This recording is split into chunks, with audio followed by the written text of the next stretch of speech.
ગુજરાતના ઐતિહાસિક અને પ્રાચીન શહેર વડનગરની આ વાત છે, જ્યાં સદીઓ પહેલાં એક પ્રામાણિક પણ કિસ્મતનો માર્યો નાનકડો વ્યાપારી વસતો હતો, જે એક અત્યંત ક્રૂર અને લોભી શાહુકારના દેવાના ડુંગર નીચે દબાયેલો હતો.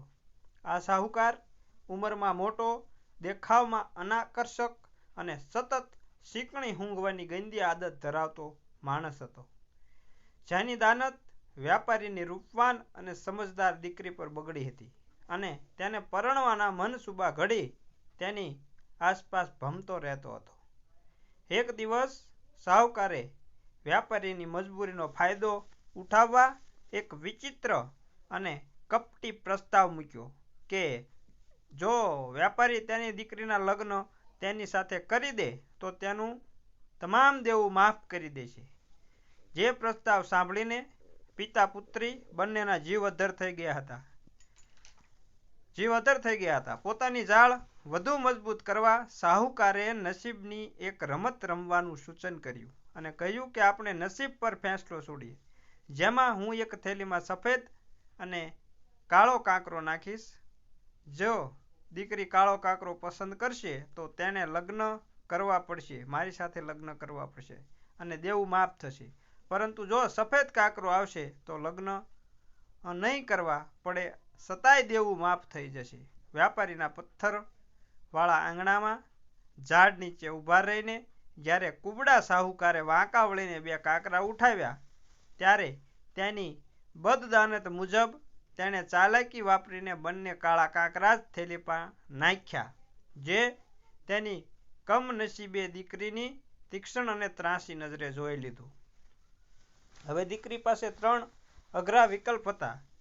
કાં તો તે આ રમતનો ઇનકાર કરીને શાહુકાર સાથે દુશ્મની વહોરે, કાં તો બંને કાંકરા કાઢીને શાહુકારની ચોરી પકડી પાડે, અથવા તો પિતાના દેવા માટે ચૂપચાપ કાળો કાંકરો પસંદ કરી પોતાની જિંદગીનું બલિદાન આપી દે.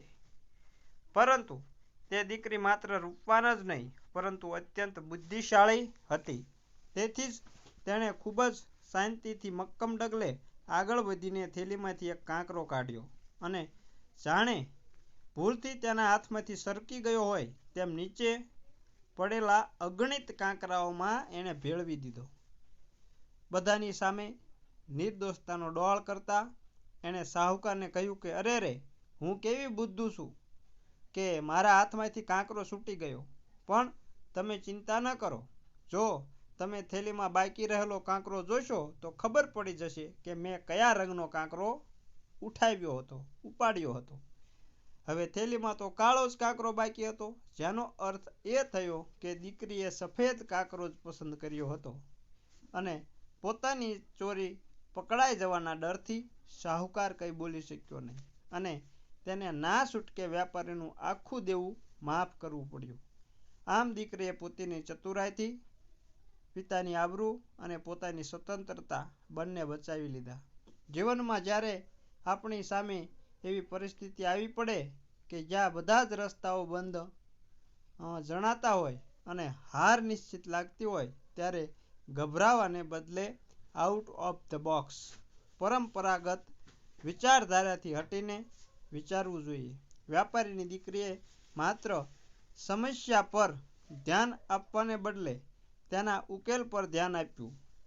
ઘણીવાર પ્રશ્ન જેટલો જટિલ હોય તેનો ઉકેલ એટલો જ સરળ અને સર્જનાત્મક હોય છે. આ વાર્તા શીખવે છે કે ગમે તેવો કપટી કે શક્તિશાળી દુશ્મન સામે હોય, પણ જો આપણી પાસે ધૈર્ય, હાજર બુદ્ધિ અને ચતુરતા હોય તો આપણે હારેલી બાજી પણ જીતી શકીએ છીએ. મિત્રો, આમ અમારી આ વાર્તા સારી લાગી હોય તો અમારી ચેનલને લાઈક અને શેર કરજો અને કોમેન્ટમાં જય માતાજી લખવાનું ભૂલતા નહીં. અને જો ચેનલ પર નવા હોય તો હું તમને એક વિનંતી કરું છું, એક અનુરોધ કરું છું કે અમારી ચેનલને સબસ્ક્રાઈબ જરૂર કરી લેજો અને સાથે સાથે બેલ આઇકનને પણ દબાવી દેજો, જેથી કરી અમારી વાર્તાનું નોટિફિકેશન સૌથી પહેલાં તમને મળે અને તમને અમે આવી નવી અને રસપ્રદ વાર્તાઓ પીરસતા રહીએ. તો જય માતાજી મિત્રો.